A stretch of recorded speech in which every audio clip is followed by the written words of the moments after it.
परिवर्तनी एकादशी व्रत कथा। जय श्री कृष्णा, राधे राधे। आप सभी का दिन शुभ और मंगलमय हो। आप सभी श्रोताओं को परिवर्तनी एकादशी की ढेर सारी शुभकामनाएं। सनातन धर्म में भाद्रपद मास के शुक्ल पक्ष की एकादशी अत्यंत ही पावन, पुण्यदायिनी और मोक्ष प्रदान करने वाली है।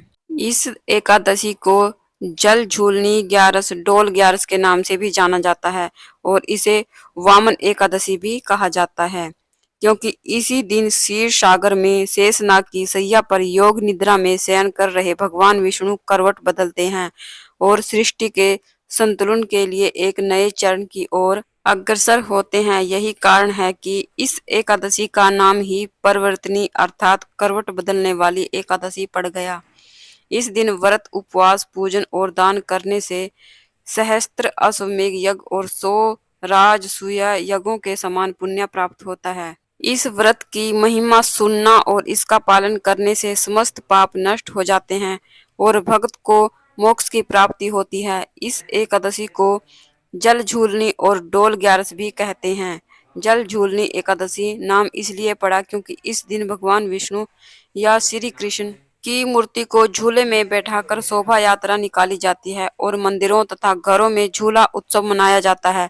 इस दिन यशोदा मैया ने भगवान श्री कृष्ण का कुआं पूजन भी किया था, इसलिए इसे डोल ग्यारस भी कहा जाता है। डोल ग्यारस में भगवान को पालकी में बिठाकर उनको नगर भ्रमण कराते हैं। इसके अलावा यह भी कहा जाता है कि इस दिन माता यशोदा ने भगवान कृष्ण के जलाशय पर जाकर अंग वस्त्र धोए थे। इसी कारण इसे जल झूलनी एकादशी भी कहा जाता है। प्राचीन काल में महाभारत के युद्ध के बाद जब पांडव राज्य कर रहे थे, तब धर्मराज युधिष्ठिर ने भगवान श्री कृष्ण से निवेदन किया, हे मधुसूदन, आप कृपया करके मुझे भाद्रपद मास के शुक्ल पक्ष की एकादशी का नाम, उसकी विधि, उसकी कथा और उसका महत्व विस्तार से बतलाइए ताकि संपूर्ण प्रजा भी उसका पालन कर पुण्य अर्जित कर सके। तब भगवान श्री कृष्ण ने कहा, हे राजन, यह जो एकादशी है वह परम पावन और समस्त पापों को हरने वाली है और इसे परिवर्तनी एकादशी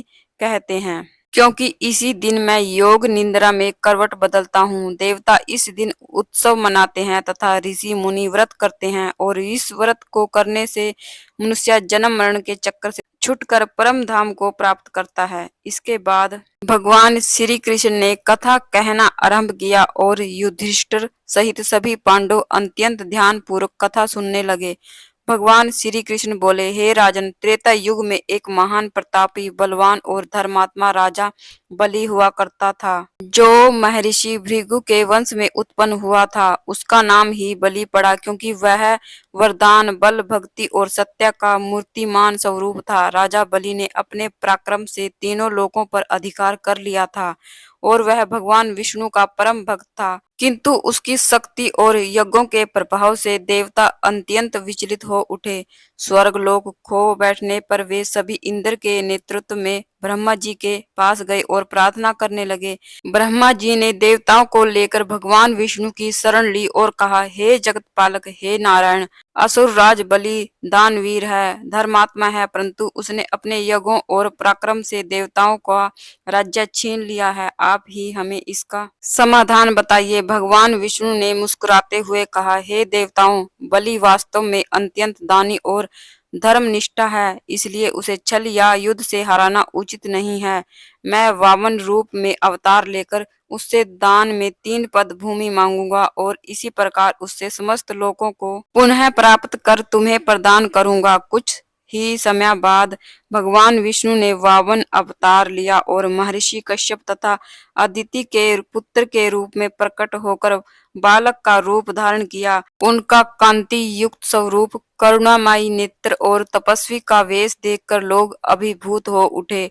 वामन भगवान ने कमंडल और दंड धारण किया और वे राजा बलि के यज्ञ में पहुंचे, जहां असंख्य ऋषि, मुनि, ब्राह्मण और असुर एकत्रित थे। राजा बलि उस समय यज्ञ कर रहा था और वह सबको दान दे रहा था। वामन को देखकर उसने सम्मान पूर्वक आसन दिया और कहा, हे ब्राह्मण कुमार, आप कौन हैं और क्या चाहते हैं?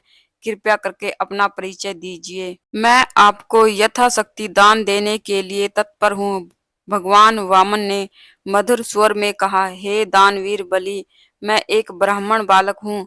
मुझे आपसे केवल 3 पद भूमि चाहिए ताकि मैं उसमें अपनी तपस्या हेतु कुटिया बना सकूं। राजा बलि ने हंसते हुए कहा, हे कुमार, आप मुझसे सोना, रत्न, गज, अश्व, नगरी या राज्य मांग सकते हैं, लेकिन आप तो केवल 3 पद भूमि ही मांग रहे हैं। यह तो बहुत तुच्छ वर है। वामन ने उत्तर दिया, हे बलि, जो व्यक्ति तब संतोष करना जानता है उसके लिए 3 पद भूमि पर्याप्त है, क्योंकि लोभ करने से मनुष्य कभी तृप्त नहीं होता। बलि ने गंभीरता से यह वचन सुना और दान देने का संकल्प किया। तभी उसके गुरु शुक्राचार्य ने उसे रोका और कहा, हे बलि, यह कोई सामान्य ब्राह्मण बालक नहीं है, यह स्वयं भगवान विष्णु हैं, जो देवताओं के हित के लिए वामन रूप में आए हैं। यदि तुमने इन्हें भूमि दान दी तो तुम्हारा सब कुछ चला जाएगा। लेकिन बलि धर्मनिष्ठ और वचन का पालन करने वाला था। उसने कहा, गुरुदेव, यदि यह स्वयं भगवान विष्णु है तो मेरे लिए इससे बड़ा सौभाग्य और क्या हो सकता है कि मैं उन्हें दान दे सकूं। यदि मुझे अपना सब कुछ भी देना पड़े तो मैं पीछे नहीं हटूंगा, क्योंकि दानवीर को अपने वचन पर अडिग रहना चाहिए।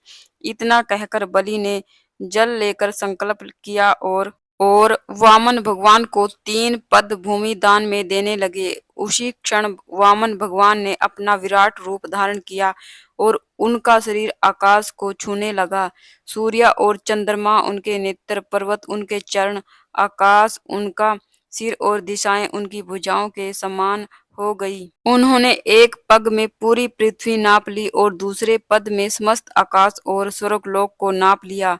अब तीसरे पद के लिए कोई स्थान शेष नहीं रहा। तब उन्होंने बलि की ओर देखा तो और कहा, हे बलि, अब बताओ तीसरा पद कहाँ रखूं? राजा बलि ने नतमस्तक होकर कहा, हे प्रभु, आपने एक पग में पृथ्वी और दूसरे में स्वर्गलोक नाप लिया। अब तीसरा पग आप मेरे सिर पर रख दीजिए, यही मेरा सौभाग्य होगा। भगवान विष्णु बलि की भक्ति, सत्य और दानशीलता से प्रसन्न हुए और उन्होंने अपने चरण से बलि के सिर को दबाकर उसे पाताल लोक का राजा बना दिया। साथ ही उसे वरदान देते हुए कहा, हे बलि, तुम पाताल लोक में सुख पूर्वक राज्य करो। समस्त देवताओं और ऋषि प्रतिवर्ष बलि प्रतिपदा को तुम्हारी पूजा करेंगे और तुम सदा मेरे संरक्षण में रहोगे। भगवान ने यह भी कहा, मैं तुम्हारे द्वारपाल के रूप में भी उपस्थित रहूंगा और तुम्हारी रक्षा करूंगा। भगवान श्री कृष्ण ने युधिष्ठिर से कहा, हे राजन, उसी दिन से परिवर्तनी एकादशी का महत्व अत्यधिक बढ़ गया, क्योंकि जब जब जब मैं शयन करता हूँ और करवट बदलता हूँ तब लोक व्यवस्था परिवर्तित होती है। यह समय देवताओं के लिए भी उत्सव का होता है और मनुष्यों के लिए भी व्रत एवं पुण्य अर्जन का होता है। इसी एकादशी को व्रत करने से मनुष्य को जन्म मरण के बंधन से मुक्ति मिलती है और वह अंत में मेरे धाम को प्राप्त करता है। इस प्रकार जब भगवान श्री कृष्ण ने युधिष्ठिर को पर्वतनी एकादशी की महिमा बताई तो पांडवों के साथ साथ सभा में उपस्थित समस्त लोग स्तब्ध और भाव विभोर हो गए। सभी के नेत्रों से आंसू बहने लगे और उनके हृदय में यह दृढ़ संकल्प उत्पन्न हुआ कि इस पावन व्रत का पालन अवश्य करेंगे। इस प्रकार परिवर्तनी एकादशी की कथा पूर्ण होती है। आइए अब सुनते हैं एक गणेश जी की कथा। एक बार एक ब्राह्मण था। वह रोज सुबह उठकर गंगा जी में नहाने जाता और आकर गणेश भगवान की पूजा करता था। उसकी पत्नी को यह पूजा अच्छी नहीं लगती। वह रोज ब्राह्मण से कहती कि तुम सुबह सवेरे ही पूजा करने बैठ जाते हो, मैं घर का काम काज कब करूं? ब्राह्मण उसकी बात को अनसुना कर देता। एक दिन ब्राह्मण गंगा जी में नहाने गया। पीछे से उसकी पत्नी ने गणेश जी की मूर्ति को छिपा दिया। ब्राह्मण ने आकर पूछा, मेरी गणेश जी की मूर्ति कहाँ गई?